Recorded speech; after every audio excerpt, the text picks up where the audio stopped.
Hi guys, welcome to गुल्लक finance. आज हम लोग बात करेंगे 2025 तक का डेटा के अकॉर्डिंग अभी तक का best large cap mutual fund कौन सा है। देखो, जब भी हम लोग लार्ज कैप म्यूचुअल फंड में इन्वेस्ट करने का सोचते हैं, स्पेशली जब एक्टिव फंड का सोचते हैं, तो हमारा माइंड में ये चीज जरूर आता है, इंडिया में लार्ज कैप का मतलब टॉप 100 कंपनीज है। तो जब हमको टॉप 100 कंपनीज में इन्वेस्ट करना है, तो क्यों ना हम निफ्टी 50 में डायरेक्ट इन्वेस्ट ना कर ले, क्योंकि निफ्टी 50 का तो एक्सपेंस रेशियो बहुत कम आता है। तो आज का वीडियो में आपका ये डाउट क्लियर हो जाएगा। दूसरा, यूएस मार्केट के कंपेयर में इंडियन मार्केट डिफरेंट है। बहुत कोई ये लॉजिक देते हैं कि 2008 में एक बार वॉरेन बफेट ने चैलेंज किए थे $1 मिलियन का कि इंडेक्स को बीट करके दिखाए कोई भी hedge fund manager, and Warren Buffett ये चैलेंज जीत भी गए थे। तो यूएस में इंडेक्स इन्वेस्टिंग बहुत अच्छे से वर्क करता है, लेकिन क्या इंडिया में भी ये वर्क करता है? और करंटली इंडिया में अगर देखा जाए तो लगभग 60 to 70% large cap mutual fund जो है वो कैटेगरी एवरेज को बीट नहीं कर पा रहा है। और अगर फाइनेंशियल प्लानिंग के अकॉर्डिंग देखा जाए तो आप कितना भी हाई रिस्क टेकर पर्सन क्यों ना हो, फिर भी आपका पोर्टफोलियो में 50% लार्ज कैप होना ही चाहिए। इसलिए ये वीडियो आपके लिए बहुत इंपॉर्टेंट है। और अगर आपको हम लोगों का रिसर्च अच्छा लगता है तो प्लीज लाइक एंड सब्सक्राइब कीजिए चैनल को। चलिए वीडियो को शुरू करते हैं। देखिए, maximum large cap fund category को बीट नहीं कर पा रहा, लेकिन हम लोग रिसर्च करके कुछ फंड्स निकाले जो कैटेगरी को बीट कर पा रहा है। दूसरा क्राइटेरिया हम लोगों ने ये रखे हैं कि ये फंड को मैनेज करने वाले जितने भी फंड मैनेजर है, ये कम से कम नियरली 20 ईयर के आसपास एक्सपीरियंस होना चाहिए और 10 साल से पुराना ये फंड होना चाहिए। तो इस फिल्टर के अकॉर्डिंग हमारे पास आया HDFC large cap fund, Nippon India large cap fund, ICIC prudential का लार्ज कैप एंड एसबीआई का लार्ज कैप फंड। और हम लोग साथ में निफ्टी 50 के साथ भी कंपेयर करके देखेंगे ताकि आपका वो डाउट क्लियर हो जाए कि क्या हमें अभी भी एक्टिव फंड में इन्वेस्ट करना चाहिए या पैसिव फंड पे ही बेटर है। तो ये सारे फंड 2013 का जैन में लॉन्च हुआ था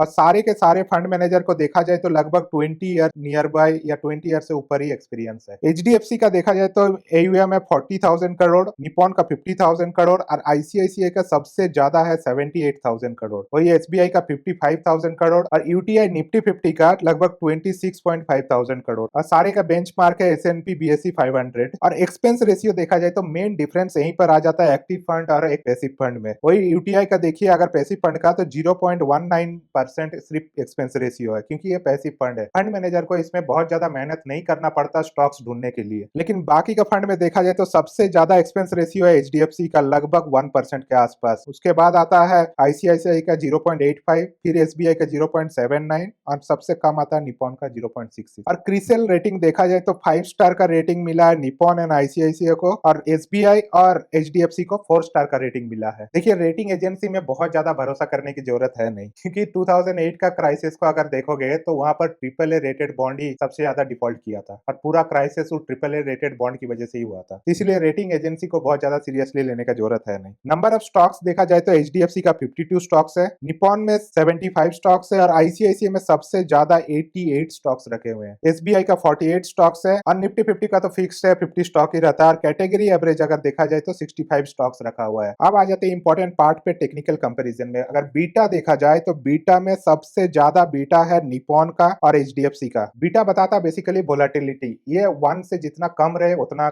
अच्छा है। तो उसके अकॉर्डिंग अगर देखा जाए तो आईसीआईसीआई का सबसे अच्छा है। हालांकि बहुत ज्यादा डिफरेंस नहीं है सबका बीटा में, 0.9 के आसपास ही सभी का बीटा है। तो कैटेगरी का 1 है और निफ्टी 50 का भी 1 है। पोर्टफोलियो का टर्नओवर देखा जाए, मतलब कौन सा म्यूचुअल फंड सबसे ज्यादा बेचता खरीदते रहता है, और इसमें कैटेगरी एवरेज में तो 200% है। मतलब साल भर के अंदर अपना पूरा पोर्टफोलियो को 2 बार चेंज कर देता है। मे बी ये एक सबसे बड़ा रीजन हो कि अंडर परफॉर्म करने का। लेकिन हम लोग का रिसर्च के अकॉर्डिंग सबसे ज्यादा टर्नओवर रेशियो आया एसबीआई का 27.72%। उसके बाद आता है निपॉन का 26% के आसपास है। उसके बाद है आईसीआईसीआई का लगभग 15% और उसके भी कम है एचडीएफसी का। और सबसे कम ऑब्वियसली निफ्टी 50 का 7.65%, क्योंकि निफ्टी 50 में ज्यादा स्टॉक्स खरीदना बेचना या इंडेक्स से बाहर आना जाना नहीं होता है। नेक्स्ट अगर देखते हैं ड्रॉ डाउन, तो ड्रॉ डाउन का मतलब होता है कि लास्ट 5 ईयर में मैक्सिमम कितना गिरा है ये फंड। तो इसमें सबसे ज्यादा अगर गिरा हुआ है तो वह है 41% एचडीएफसी का। उसके बाद आता है निपॉन का 39%, नेक्स्ट आता है एसबीआई का 28% एंड यूटीआई निफ्टी 50 का 38%। ये कोविड के टाइम का डाउनफॉल शो कर रहा है। और आईसीआईसीआई का 14%। तो इसके अकॉर्डिंग देखा जाए तो आईसीआईसीआई सबसे बेटर परफॉर्म किया जब मार्केट बेयर मार्केट में गया या जब मार्केट डूब रहा था। तो एंड 1 ईयर में नेगेटिव रिटर्न आने का चांसेस अगर देखा जाए तो सब ये इसमें लगभग सभी का 8 से 8.5% के आसपास है। कैटेगरी एवरेज भी देखा जाए तो लगभग 8.32% है। तो ये ज्यादा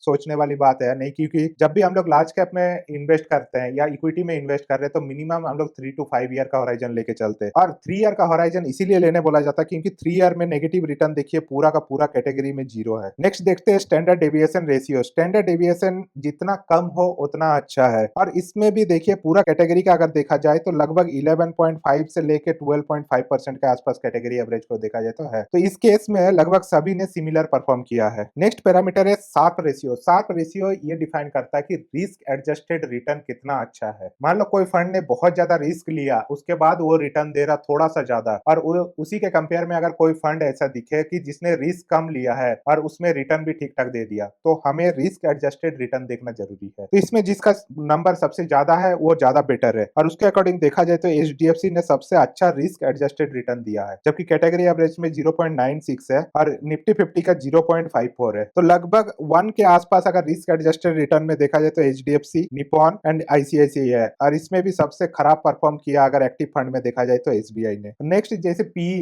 नॉर्मली हम लोग स्टॉक का पीई देखते हैं कि ये ज्यादा ओवर वैल्यूड है कि अंडर वैल्यूड है, लेकिन हमें म्यूचुअल फंड में भी पीई देखना चाहिए। अगर कैटेगरी एवरेज का पीई देखा जाए तो 25.32 है। तो उसके अकॉर्डिंग अगर देखा जाए तो निपॉन का पीई सबसे ज्यादा है अभी इन्वेस्ट करने के लिए। उसके बाद आता है एचडीएफसी का, फिर आता है एसबीआई का और सबसे कम पीई है आईसीआईसीआई का और इंडेक्स का पीई 24.14। अब आ जाते हैं सबसे इंटरेस्टिंग पार्ट, सबको रिटर्न जानना है और इसी रिटर्न से आपको क्लियरिफाई हो जाएगा कि आपको एक्टिव फंड में इन्वेस्ट करना चाहिए कि आपको सिर्फ पैसिव में जाना चाहिए। उससे पहले देख लेते हैं कि कौन सा फंड ने कितना डेट एंड कैश होल्डिंग किया है। अगर डेट का होल्डिंग देखा जाए तो सिर्फ एसबीआई के पास 0.12% का डेट का होल्डिंग है। बाकी कैश का होल्डिंग में सबसे ज्यादा है आईसीआईसीआई के पास, उसके बाद है एसबीआई के पास। आईसीआईसीआई के पास 6% कैश होल्डिंग है। इसका ये मतलब होता है कि आईसीआईसीआई ये प्रेडिक्ट कर रहा है कि आने वाले टाइम पे मार्केट में ज्यादा अपॉर्चुनिटी मिल सकता है खरीदने के लिए। तो अगर मार्केट गिरता है तो आईसीआईसीआई इसमें ज्यादा फायदा उठा सकता है कंपेयर टू अदर, जैसे निपॉन के पास ओनली 0.46% है, तो मार्केट गिरने पे उनके पास डिप्लॉय करने के लिए ज्यादा कैश है नहीं। सेम एचडीएफसी के पास ओनली 1.66% है और निफ्टी 50 0.02% रखा है कैश। ये सिर्फ विड्रॉ करने के लिए, सडनली अगर विड्रॉ आता तो उसके लिए, क्योंकि निफ्टी 50 में कैश होल्ड करने का उसके पास कैपेसिटी नहीं है, या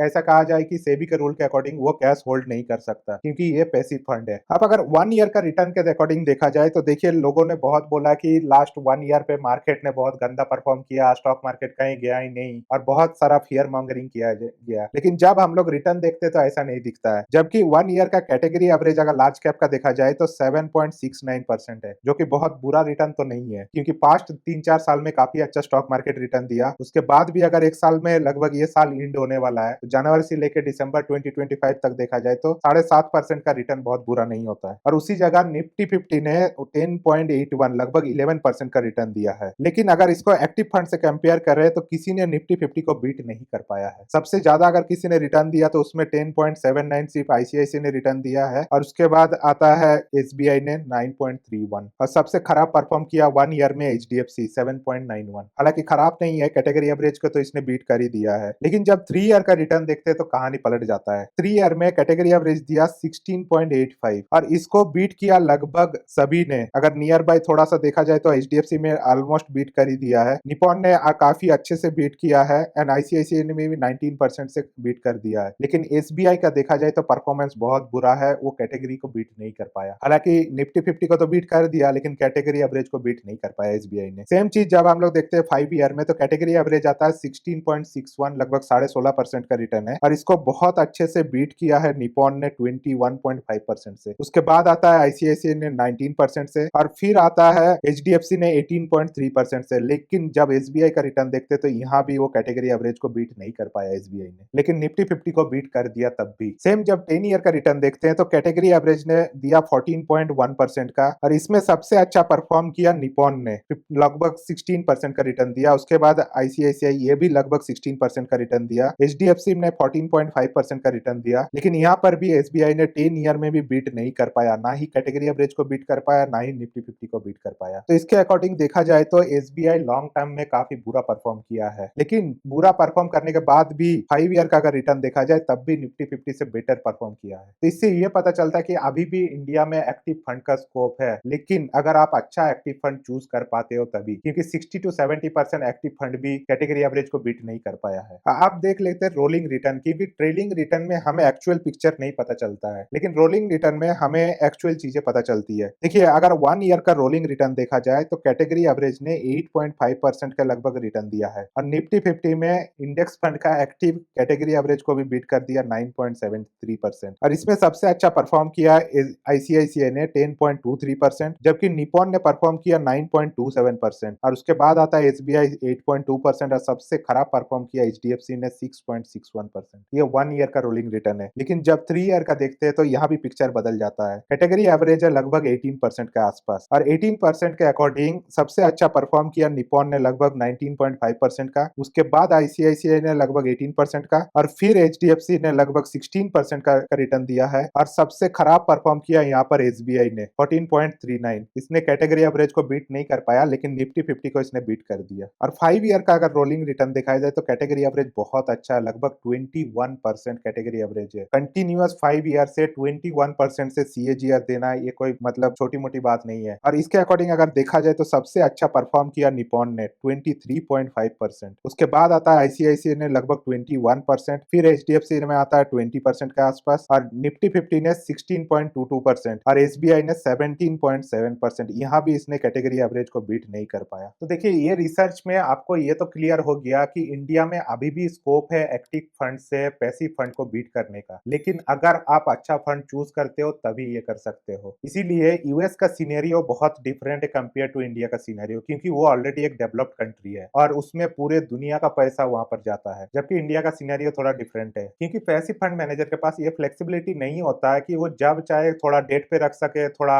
लार्ज कैप में रखे, कुछ चाहे तो स्मॉल कैप में भी रख सकता है। ये फ्लेक्सिबिलिटी पैसिव फंड मैनेजर के पास नहीं है, लेकिन एक्टिव फंड मैनेजर के पास ये फ्लेक्सिबिलिटी होने के कारण वो मार्केट को बीट कर पाता है। ज्यादातर लार्ज कैप फंड इस बार मार्केट में परफॉर्म नहीं कर पाया, उसका रीजन ही यही है कि मैक्सिमम जो लार्ज कैप फंड मैनेजर्स है वो कुछ सिग्निफिकेंट पोर्शन स्मॉल कैप और मिड कैप में भी रखता है और लास्ट कुछ टाइम से स्मॉल कैप ने अच्छा परफॉर्म नहीं किया। लेकिन जब मार्केट बदलेगा, स्मॉल कैप जब अच्छा परफॉर्म करेगा, तब देखिएगा कि बहुत सारा लार्ज कैप एक्टिव फंड भी अच्छा से परफॉर्म करेगा। होप आपको इस वीडियो से काफी सारा क्लियरिटी मिला और आपको इस तरह का अगर रिसर्च बैक्ड वीडियो अच्छा लगता है तो हमारा मेहनत को अप्रिशिएट करने के लिए प्लीज एक लाइक एंड सब्सक्राइब कर दीजिए। Thank you.